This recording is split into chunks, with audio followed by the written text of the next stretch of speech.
اللهم صل وسلم وبارك على سيدنا محمد وعلى اله وصحبه اجمعين. معاكم ولاء ودم البسبوسه بطريقه سهله وبسيطه، بسبوسه المحلات. ازاي تطلعيها؟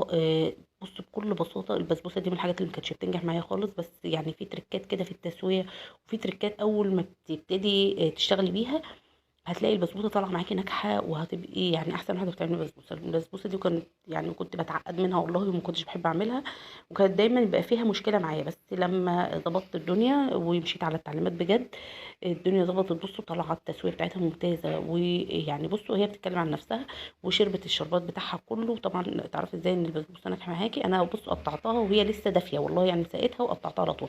هوريكم بقى لما قعدت معايا لتاني يوم. وطبعا الشرقي بيتاكل تاني يوم بيبقى ممتاز. بصوا كده القطعه بقت متماسكه، بصوا اهو زي ما انتم شايفين كده، وبصوا ناعمه جدا وطريه، وشاربه الشربات بتاعها كده تاني يوم، وتحفه. وطعمها يعني كل اللي دقها بصراحه شكر فيها جدا. بصوا القطعه بتاعتها، بصوا من تحت التسويه بتاعتها واحده زي ما انتم شايفين. ان شاء الله تعجبكم وجربوها وتقولوا لي رايكم فيها. وهقول لكم برضو لو هتطلعوها اوردرات هتطلعوها بكام. هنسمي الله كده ونبدا ونقول بسم الله. اول حاجه عندي كوبايه الا ربع سكر. كوبايه الا ربع على الميزان 180 جرام، يعني انا وزنتها على الميزان لقيتها 180 جرام.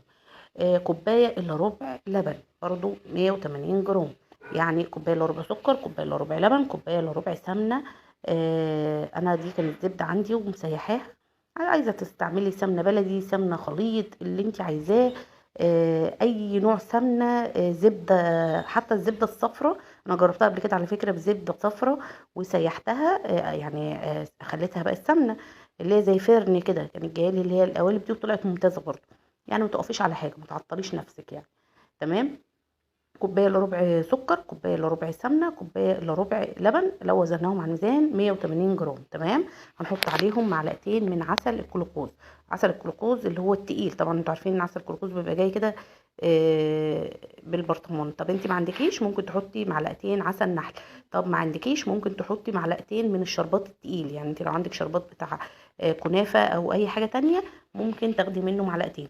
يعني هيظبط معاك الدنيا. هو على فكرة العسل الكركوز مش بيبقى مسكر، بس بيدي تقل كده للقوام، وبالذات لما بتحطيه مع الشربات. يعني انا كده حطيت معلقتين. طب انتي ما عندكيش خلاص تمام، ممكن تستغني عنهم خالص.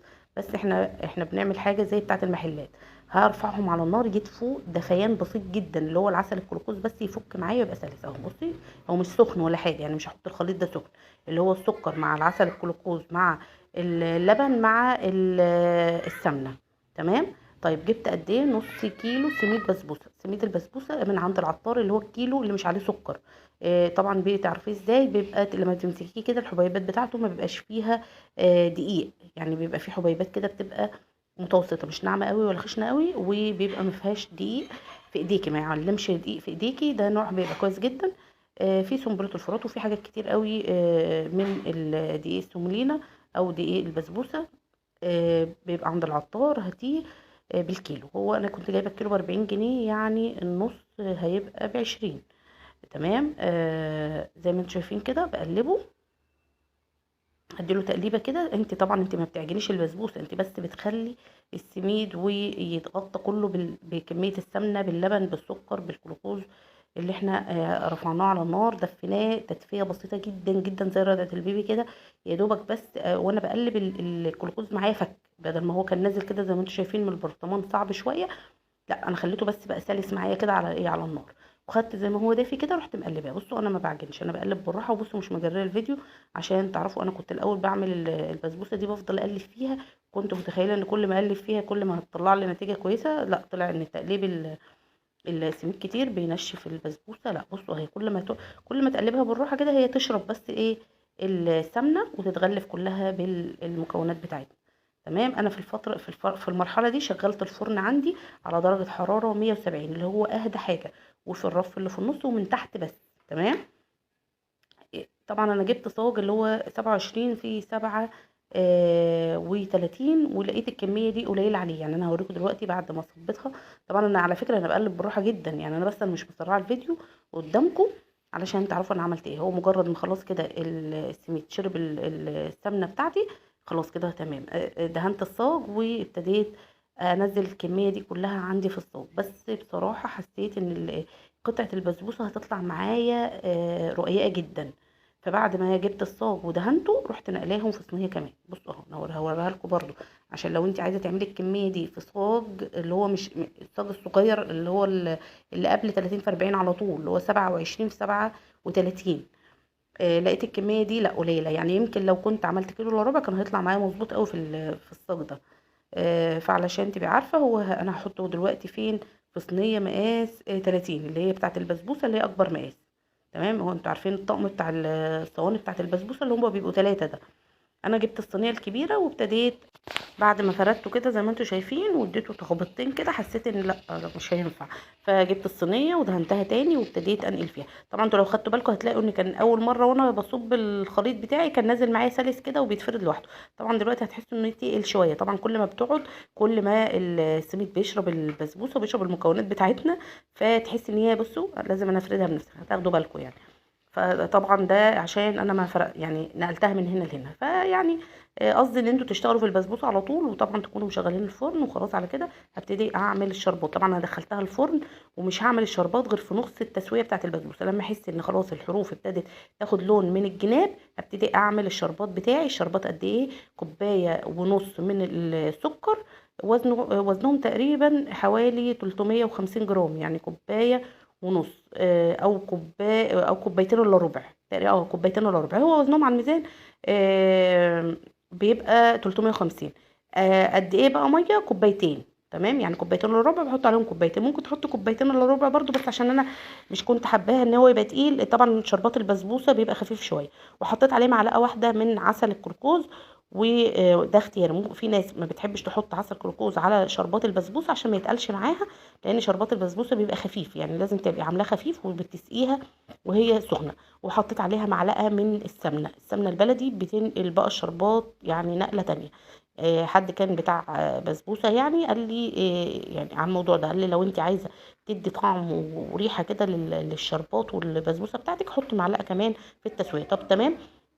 شغلت بقى الفرن من فوق اخر 3 دقايق كده، يعني اول ما لقيت الحروف ابتدت تاخد لون ابتديت اشغل الفرن بتاعتي من الشوايه من فوق على الصينيه، وخدت اللون زي ما انتم شايفين. طب اعرف ازاي ان البسبوسه بتاعتي ناجحه؟ طبعا انا كده اول ما الشربات بعد ما ابتدى يغلي سبته 3 دقايق بس، اللي هو يعني ما يبقاش ميه كده بسكر، يعني تتقل شويه. ابتديت اسقي زي ما انتم شايفين، هي بتبقى سخنه والبسبوسه بتبقى سخنه طالعه من الفرن ونسقيها. طب تطلع ناجحه معايا ازاي؟ زي ما انتم شايفين كده شربت الشربات بالظبط. طيب هتقولي قعدت معاكي في الفرن قد ايه؟ بصوا كل واحد على حسب الفرن بتاعته، بس هو عامه بتاخد وقت شويه، ممكن تاخد اكتر من نص ساعه، ساعة الا تلت، على ما تلون فوق وتحت كده. ما تستعجليش عليها، كل ما البسبوسه تستوي براحتها على نار هاديه بتطلع معاكي ناجحه جدا جدا. ما تاخدي يعني ما تخليهاش تستوي بسرعه علشان ما تسكرش معاكي وتلزق من تحت. كل ما بتستوي زي ما بقول لكم على نار هاديه تشرب الشربات بتاعها. انا حطيت نص الكميه الاول، واول ما شربته ابتديت احط نص الكميه التانية. وطبعا البسبوسه المفروض ان هي الكيلو بيطلع على 150، انا كنت هطلعه ب100، بس طبعا حبيبتي اللي كانت بتعمل المجمانه بتعمل معانا حلويات قالت لي لا قليل جدا بالنسبه لاسعار الايام دي. طيب خلاص تمام، يبقى ممكن نطلع الكيلو على 150. وبرضو انتوا قولوا لي عندكم بتطلعوها بكام او موجوده بكام، لان انا بصراحه مش بشتريها من بره، يعني ما اعرفش سعرها، وانا اللي بعملها وما بطلعهاش اوردرات. بس يعني ان شاء الله ممكن في رمضان نطلعها اوردرات مع كنافه او جلاش على حسب بقى ما يطلب مننا. بصوا زي ما انتم شايفين كده انا سبتها يعني اقل من دقيقه لقيتها شربت الشربات بتاعها. اول ما شربت الشربات كله الكميه اللي انا عاملاها كلها ما شاء الله شربتها كلها، غطيتها كده وهي دافيه مفيش اقل من 10 دقايق، ورحت شايله الصينيه او الصاج اللي عليها عشان ما يعرقش مني ويبتدي يعمل ميه ونقط عليها.